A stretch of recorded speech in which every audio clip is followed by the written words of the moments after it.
सभी को राम राम। मैं BS मवार अपने चैनल ड्राइंग स्टडी में आप सभी का स्वागत करता हूं। दोस्तों आजकल हम ज्योमेट्रिकल ड्राइंग के बारे में पढ़ रहे हैं क्योंकि आप लोगों ने बहुत सारे कमेंट किए थे, बहुत सारे जो है ना आप लोगों ने व्हाट्सएप पे मुझे लिखा था और ऑनलाइन क्लासेस में भी इसी बात पे चर्चा होती थी। सर हम आर्ट हिस्ट्री पढ़ लेंगे, ज्योमेट्रिकल ड्राइंग हमें पढ़ाइए। तो ऑनलाइन क्लासेस में मैंने बहुत सारे आपको ज्योमेट्रिकल ड्राइंग के क्वेश्चन करवाए हैं।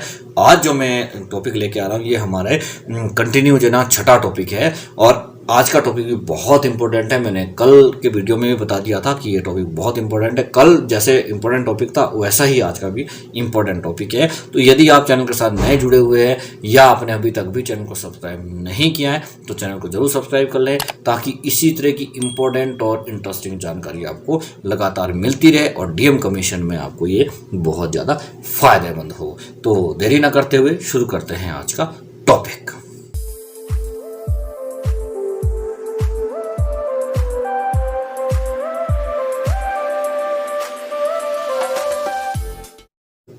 आज के टॉपिक का हमारा पहला प्रश्न है, जिस चतुर्भुज की सम्मुख भुजाओं का एक युग्म परस्पर समानांतर हो उसे निम्न में से क्या कहते हैं। ध्यान देने वाली बात है कि चतुर्भुज है और चतुर्भुज का एक युग्म मीन्स एक जोड़ा, और जोड़ा कौन सा है, सम्मुख भुजाओं का जोड़ा समान है, उसे हम क्या कहते हैं। सीधी परिभाषा पूछी गई है और वो होता है समलम चतुर्भुज। समलम चतुर्भुज में जो है वो सम्मुख भुजाओं का युग्म हमेशा समान होता है, समानांतर होता है।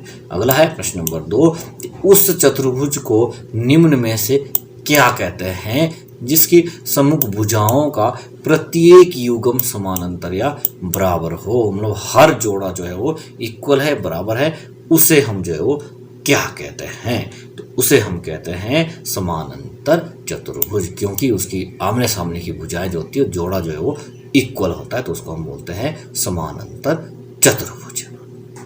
अगला है प्रश्न नंबर 3 कि आयत निम्न में से किसे कहते हैं। इसमें से आयत कौन सी हो सकती है तो पढ़ लेते हैं, ठीक है। आयत एक समानांतर चतुर्भुज होता है और उसका एक कोण समकोण होता है। देखो एक कोण तो समकोण होता ही है, वही आयत होती है। अगर एक कोण समकोण नहीं होगा तो आयत नहीं कहलाएगी। तो ये ऑप्शन मेरे हिसाब से जो ना बिल्कुल सही है, क्योंकि उसकी जो भुजाएं होती है वो समानांतर होती है और कोण जो है वो समकोण होता है, ठीक है। अगला कह रहा है, ऑप्शन दूसरा है कि आयत एक समलम चतुर्भुज होता है। तो समलम चतुर्भुज तो आयत नहीं होता, ये तो यहीं से गलत हो गया। अगला है आयत एक सम चतुर्भुज होता है। तो सम चतुर्भुज भी आयत नहीं होता। सम मीन्स सभी भुजाएं उसकी बराबर होती है, उसकी तो आमने सामने की भुजाएं बराबर होती है आयत की, ठीक है ना जी। तो ये ऑप्शन जो है ना इसका ए जो है वो सही है, ये वाला। आयत एक समानांतर चतुर्भुज होता है क्योंकि आमने सामने की भुजाएं उसकी बराबर होती है और एक कोण समकोण होता है। जिसका एक कोण समकोण होगा तो बाकी कोण भी उसके जो समकोण ही होते हैं, ठीक है जी। अगला है प्रश्न नंबर 4, सम चतुर्भुज निम्न में से किसे कहते हैं। सम चतुर्भुज किसे कहा जाता है, ये प्रश्न पूछा। यहाँ पे सीधी जो है ना परिभाषा पूछी जा रही है कि सम चतुर्भुज निम्न में से किसे कहते हैं। सम चतुर्भुज क्या होता है, जिसकी सभी भुजाएं बराबर होती है। तो इसका बी ऑप्शन सही है कि सम चतुर्भुज एक समांतर चतुर्भुज होता है जिसकी क्रमागत भुजाओं का युग्म बराबर होता है। ये मैंने पहले बताया था, सम मीन्स समान, सम चतुर्भुज मीन्स जिसकी सभी भुजाएं जो बराबर होती है तो सम चतुर्भुज होता है। अगला है प्रश्न नंबर 5, वर्ग निम्न में से किसे कहते हैं। वर्ग तो आप जानते हैं कि जिसकी चारों भुजाएं समान होती है और कोण जो है वो समकोण होते हैं, वो हमारा वर्ग होता है। इसका सही ऑप्शन है ए। वर्ग एक आयत होता है, उसकी दो क्रमागत भुजाएं बराबर होती है। तो दो भुजाएं बराबर है, अगली दो भी फिर इक्वली बराबर होगी, नॉर्मल सी बात है, ठीक है ना। तो ए ऑप्शन इसका सही है। अगला है प्रश्न नंबर 6, समानांतर चतुर्भुज में। अब समानांतर चतुर्भुज में क्या चीज कॉमन होती है, तो ये हमने देखना है। समानांतर चतुर्भुज में जो है ये ऑप्शन क्या दे रहा है कि सम्मुख भुजाओं के प्रत्येक युग्म बराबर होते हैं। तो बिल्कुल होते हैं, समानांतर चतुर्भुज में ये चीजें होती है। आगे क्या करेगा है कि सम्मुख कोणों का प्रत्येक युग्म भी बराबर होता है। तो भुजाएं बराबर है तो कोण तो बराबर होंगे। अब विकर्ण परस्पर समद्विभाजित होते हैं, तो विकर्ण तो परस्पर इसके समान चतुर्भुज के होते ही है। तो ये जो है उपरोक्त सभी जो ऑप्शन दिए गए हैं ये सही है। तो डी ऑप्शन इसका हम सही मानते हैं। अगला है प्रश्न नंबर 7 दिया गया है कि समानांतर चतुर्भुज ABCD में क्रमागत कोण A और B के समद्विभाजक परस्पर बिंदु P पर प्रतिच्छेद करते हैं, तो कोण APB का मान निम्न में से कितना होगा। ये मैंने प्रश्न जो है वो ऑनलाइन क्लासेस में भी करवाया है, और लास्ट वीडियो का जो मैंने प्रश्न करवाया था वो पहला प्रश्न उसका था, तो उसी के हिसाब से जो है ना ये क्वेश्चन भी वही है। और ऑनलाइन क्लासेस में यदि आपको ध्यान है तो क्रमागत कोण मैंने यहाँ पे आपको बताया था, जैसे ये आपको इस तरह से, ठीक है। यहाँ पे ये कह रहा है कि इसके समद्विभाजक क्या करते, इसका समद्विभाजक और इसका समद्विभाजक ये हमेशा यहाँ पे जो है वो 90 डिग्री का कोण बनाते हैं। मैंने बताया था ना ये इस तरह से, और ये हमेशा जो है वो आयत बनाते हैं। यदि दोनों साइड इसके समद्विभाजक किया जाए, दोनों साइड इसके जो है कोणों का समद्विभाजन किया जाए, तो ये एक तो आयत बनाते हैं और कोण जो है वो 90 डिग्री की यहाँ पे बनता है। तो इसका सही उत्तर है C 90 डिग्री। अगला है प्रश्न नंबर 8, दी गई आकृति में समबाहु त्रिभुज ABC, ये कह रहा है कि ये ABC जो त्रिभुज है ये समबाहु है। अब इसमें DE और F क्रमशः भुजाओं BC CA और AB के मध्य बिंदु है। तो ये जो बिंदु दिए गए हैं ये बिल्कुल सेंटर में मध्य बिंदु में दिए गए हैं। तो इसमें त्रिभुज DEF एक, अब ये त्रिभुज कौन सी त्रिभुज इसमें बनी हुई है ये पूछ रहा है। तो ये कौन सी त्रिभुज बनेगी, यदि बाहर जो है ना समबाहु त्रिभुज है तो अंदर भी जो है वो समबाहु त्रिभुज ही बनेगी। तो बी ऑप्शन इसका सही है, समबाहु त्रिभुज। अगला है प्रश्न नंबर 9, त्रिभुज की भुजाओं के मध्य बिंदुओं को मिलाने वाली रेखाखंड से जो 4 त्रिभुजें बनती हैं वो कौन सी त्रिभुजें बनती है, कैसी त्रिभुजें बनती है। अब ये कह रहा है कि त्रिभुज के भुजाओं के मध्य बिंदु को, जैसे आपके पास ये एक त्रिभुज बना हुआ है, ठीक है।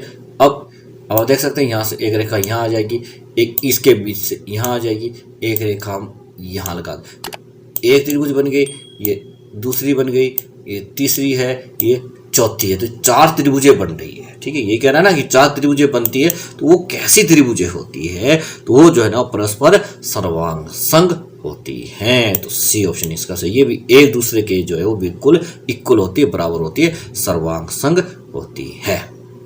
अगला है प्रश्न नंबर 10 कि बिंदु पथ निम्न में से किसे कहते हैं। तो पथ बिंदु के बारे में जो है मैंने पहले भी बताया है, पहले भी वीडियोस पे बना रखा है। और यदि आपने मैंने पहले वाले वीडियो देख रखे हैं 1 से लेकर 18 तक के जो मैंने डेफिनेशंस के वीडियो बनाए हैं, तो उसमें पहले ही वीडियो में पथ बिंदु के बारे में मैंने बता रखा है। तो पथ बिंदु कौन सा होता है, इसका सही ऑप्शन ए है कि जब चल बिंदु अपनी स्थिति गणितीय सिद्धांतों अथवा शर्तों के अधीन बदलता है और स्थिति बदलते रहने से जो पथ बनता है उसे बिंदु पथ या पथ बिंदु कहते हैं। तो इसका ए ऑप्शन जो है वो सही है।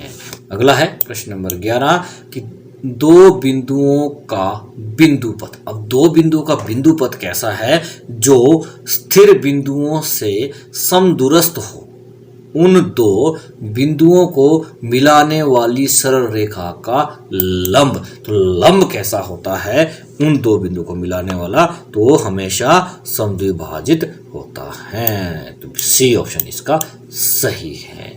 अगला है प्रश्न नंबर 12 कि यदि किसी त्रिभुज की भुजाएं असमान हो, मतलब असमान भुजाएं हो, तो बड़ी भुजा के सामने का कोण छोटी भुजा के सामने के कोण की अपेक्षा कैसा होगा।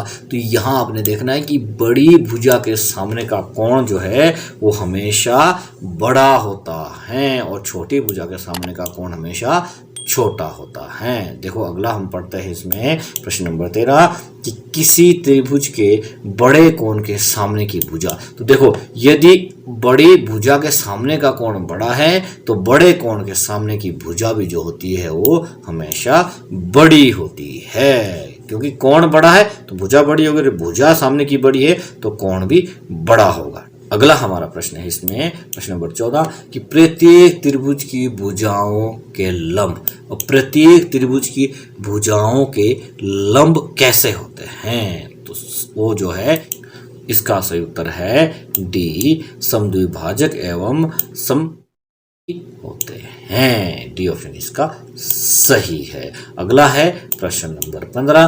प्रत्येक त्रिभुज की मध्यिकाएं संगामी होती है। संगम बिंदु प्रत्येक मध्यिका का विभाजन करता है। अब ये बहुत इंपॉर्टेंट है और पहले भी प्रश्न पूछा जा चुका है कि प्रत्येक त्रिभुज की मध्यिका जो है ना वो मांगी होती है, बट उस पर जहां पे वो मिलती है उनका संगम बिंदु जो होता है उसका अनुपात क्या होता है। और ये मैंने ऑनलाइन क्लासेस में भी आपको करवा रखा है और इसका सही उत्तर है बी, 2:1 के बराबर होती है। ठीक है, ये आपने अच्छे से ध्यान देना है कि मध्यिकाओं का जो संगम बिंदु होता है वो जो मध्यिका का 2:1 के बराबर होता है। अगला है प्रश्न नंबर 16। प्रत्येक त्रिभुज के लंब, अब प्रत्येक त्रिभुज के लंब कैसे होते हैं, तो संगामी होते हैं। ठीक है जी। अगला है प्रश्न नंबर 17 है कि एक बिंदु से एक रेखा तक खींची गई सभी रेखाखंडों में लंब, ये तो पहले भी लास्ट वीडियो में हमने पढ़ चुका है, तो वो सबसे छोटा होता है। ए ऑप्शन इसका सही है। अगला है प्रश्न नंबर 18 है कि त्रिभुज के किसी शीर्ष को उसके सम्मुख भुजा के मध्य बिंदु को, सामने की जो भुजा है उसके मध्य बिंदु को मिलाने वाले रेखाखंड को निम्न में से क्या कहता है। तो शीर्ष से यदि कोई रेखा निकल रही है और वो सामने वाली रेखा को भी बिल्कुल बीच से काट रही है, मध्य में काट रही है, तो वो होती है मध्यिका। मध्यिका की परिभाषा है ना कि किसी कोण से निकलने वाली सामने की भुजा को 2 भागों में बांटती है, वो मध्यिका होती है। तो यहाँ भी यही कह रहा है कि किसी शीर्ष से निकल रही है और सम्मुख भुजा के बिल्कुल मध्य बिंदु को छू रही है, तो वो होती है मध्यिका। अगला है प्रश्न नंबर 19।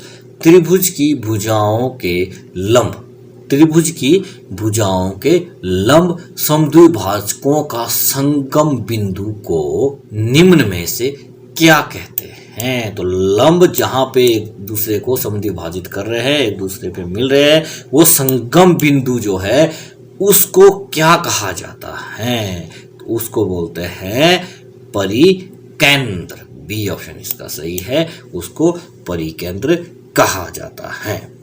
अगला है प्रश्न नंबर 20। त्रिभुज के शीर्षों में गुजरा हुआ वृत्त कहलाता है। यदि त्रिभुज के शीर्षों के ऊपर निकल रहा है और तीनों शीर्षों को जो है वो घेर रहा है, तो उस वृत्त को क्या कहते हैं, तो उसको बोलते हैं परिवृत्त। ठीक है जी। जो त्रिभुज, जैसे यहाँ पे त्रिभुज बना हुआ है ना, तो यहाँ पे सर्कल जो आएगा वो तीनों शीर्षों को छूता हुआ निकलेगा इस तरह से। ये जो सर्कल आएगा इसको बोलते हैं परिवृत्त। और अगला है प्रश्न नंबर 21।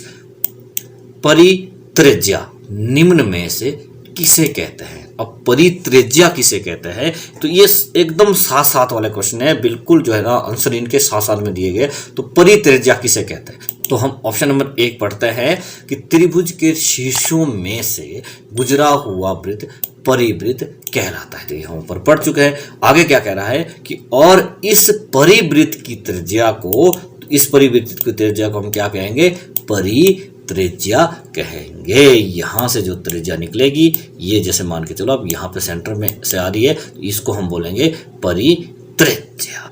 अगला है प्रश्न नंबर 22। त्रिभुज के कोणों के समद्विभाजकों के संगम बिंदु को निम्न में से क्या कहते हैं। तो त्रिभुज के कोणों के समद्विभाजक, त्रिभुज के कोणों को 2 समान भागों में बांट रहे हैं। यहाँ एक ध्यान देना है आपने, ना तो ये मध्यिका है ना ये लंब है। ये कह रहा है कि त्रिभुज के जो कोण है उनको 2 भागों में बांट रहा है और उन समद्विभाजकों का संगम बिंदु है, तीनों कोणों को समद्विभाजित कर रहा है। और वो जो रेखा आ रही है जहां पे वो एक बिंदु पे मिल रही है, उस बिंदु का क्या नाम है, उसको क्या कहते हैं, उसको कहते हैं अंतः केंद्र। बी ऑप्शन इसका सही है। अगला है प्रश्न नंबर 23। त्रिभुज की भुजाओं को स्पर्श करते हुए वृत्त को निम्न में से क्या कहते हैं। यदि ऐसा वृत्त लगाया जाए जो त्रिभुज की भुजाओं को स्पर्श कर रहा है, तो उसको हम क्या कहते हैं, तो उसको बोलते हैं त्रिभुज का अंतः वृत्त। त्रिभुज के अंदर जो वृत्त लगेगा और तीनों भुजा को स्पर्श करेगा, उसको बोलते हैं त्रिभुज का अंतः वृत्त।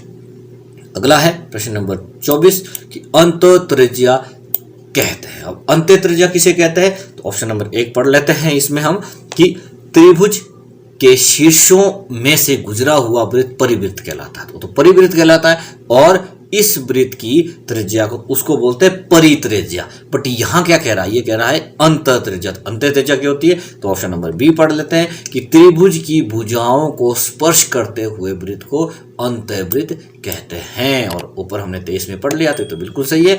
और इस अंतःवृत्त की त्रिज्या को अंतःत्रिज्या कहते हैं। तो ये बी ऑप्शन इसका सही है। अगला और लास्ट आज का प्रश्न है कि त्रिभुज का केंद्रक निम्न में से किसे कहते हैं। अब त्रिभुज का केंद्रक किसे कहते हैं ये समझना जरूरी है। तो हम पढ़ लेते हैं इसको, ऑप्शन पढ़ लेते हैं इसके कि त्रिभुज की मध्यकाओं के संगम बिंदु को, तो त्रिभुज की मध्यकाओं के संगम बिंदु को ही हम जो है वो त्रिभुज का केंद्रक कहते हैं। तो ये ए ऑप्शन जो है इसका सही है। ये था आज का टॉपिक। और यदि आपने ये टॉपिक अच्छे से पढ़ा है तो मैं बिल्कुल दावे से कह सकता हूं कि आपको कमीशन में से बहुत ज्यादा फायदा होने वाला है।